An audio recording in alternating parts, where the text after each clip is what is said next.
अस्सलाम वालेकुम दोस्तों, मैं हूं मजहर शेख और आप देख रहे हैं अशरफी न्यूज़। दोस्तों, आज 1 मई 1960 का दिन है और आज ही के दिन महाराष्ट्र से गुजरात अलग हुआ था। यानी आज गुजरात का स्थापना दिन है। इस मौके पर हम गुजरात की कहानी उसी की ज़बानी सुनाते हैं। मैं गुजरात हूँ, आज ही के दिन मेरा जन्म हुआ था। दोस्तों, कई लोग मुझे गर्वी गुजरात के नाम से जानते हैं तो कई एहसान फरामोश लोग मुझे गांडी गुजरात भी कहते हैं।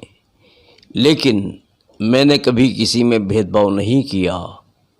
हर धर्म, हर जाति, हर समाज के लोग गुजरात में आकर बसे। गुजरात, यहाँ पर बड़ी बड़ी मीलें हुआ करती थी जिसे कपड़े का मैनचेस्टर कहा जाता था। बाहर के राज्यों से कई लोग यहाँ पर आकर रोजी रोटी के लिए बसे। लेकिन आहिस्ता आहिस्ता गुजरात की शक्ल सूरत बदलती गई।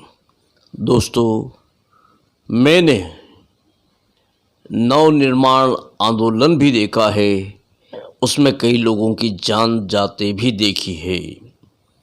इसके बाद और कई ज़ख्म मेरे सीने पे लगे हैं। गुजरात में कई औलिया अल्लाह के मज़ार हैं तो कई बड़े बड़े मंदिर भी हैं।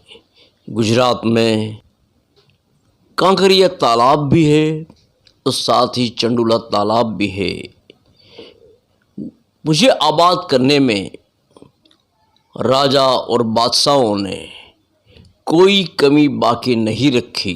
एक बहुत ही खुशी की बात यह है, मेरे यहाँ पर बसने वाले सभी लोग व्यापार धंधे से जुड़े हुए हैं। वो लोग इसी में रचे बचे रहते हैं और अपने घर वालों के साथ सुकून शांति से रहते हैं। लेकिन न जाने कौन सी शैतानी हरकत यहाँ पर आती है और यहाँ पर रहने वाले लोगों के बीच फूट डाल देती है। इसी तरीके से यहाँ पर 1969 के दंगे हुए, जिसमें कई खूना मर्गी हुई। उसके बाद गुजरात में कई सत्ता पलटे भी हुए। यहाँ पर महात्मा गांधी जी के आश्रम से लेकर कई सूफी संतों के मज़ार, जैसे शाह आलम सरकार का मज़ार, तो साथ ही साथ तो सरखेज रोजा और अक्षरधाम जैसे कई मंदिर यहाँ पर आए हुए हैं, जिसे देखने के लिए दुनिया भर से लोग यहाँ गुजरात में आते हैं।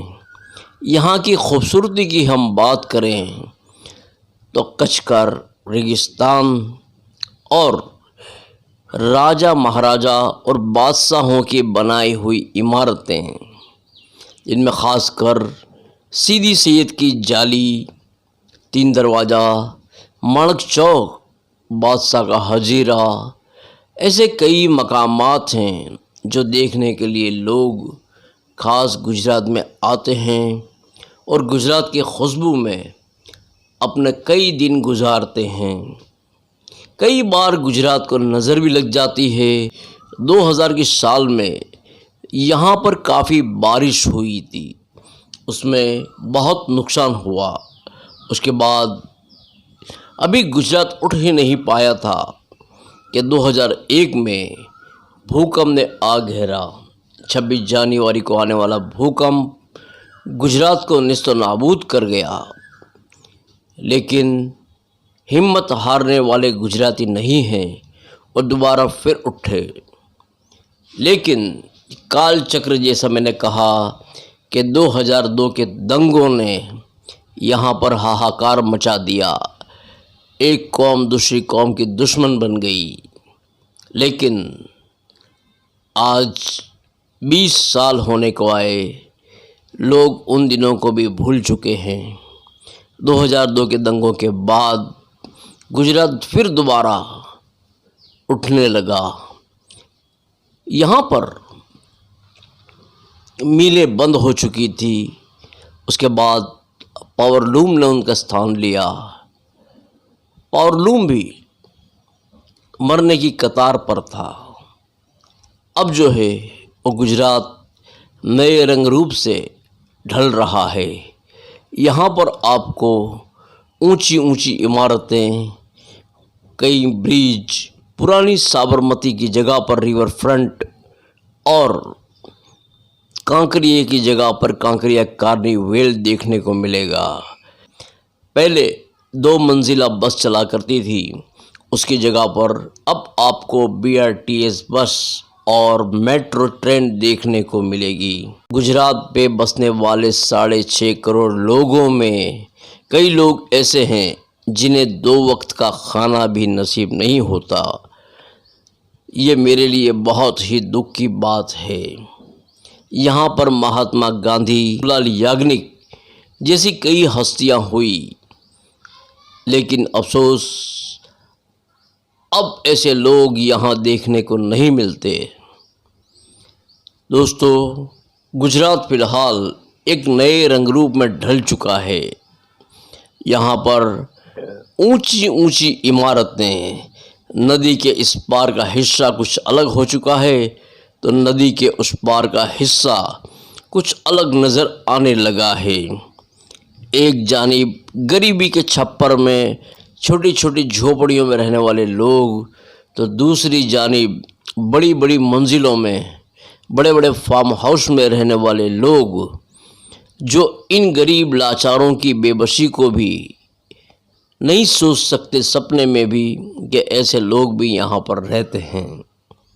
मुझे बहुत अफसोस होता है कि काश उनकी समझ में ये बात आ जाए और बराबरी का जो दर्जा है वो दोनों को मिले, क्योंकि यहाँ पर गुजरात यूनिवर्सिटी जैसी यूनिवर्सिटी भी है, गुजरात हाई कोर्ट जैसी अदालतें भी हैं। एक बात और आपसे कहूँगा कि पिछले 2 साल यहाँ पर जो कोरोना का कहर रहा वो कभी भूलने वाली बात नहीं है। गुजरात लड़ चुका है, लेकिन गुजरात हारा नहीं है। गुजरात टूटा नहीं है, ना ही कभी टूटेगा।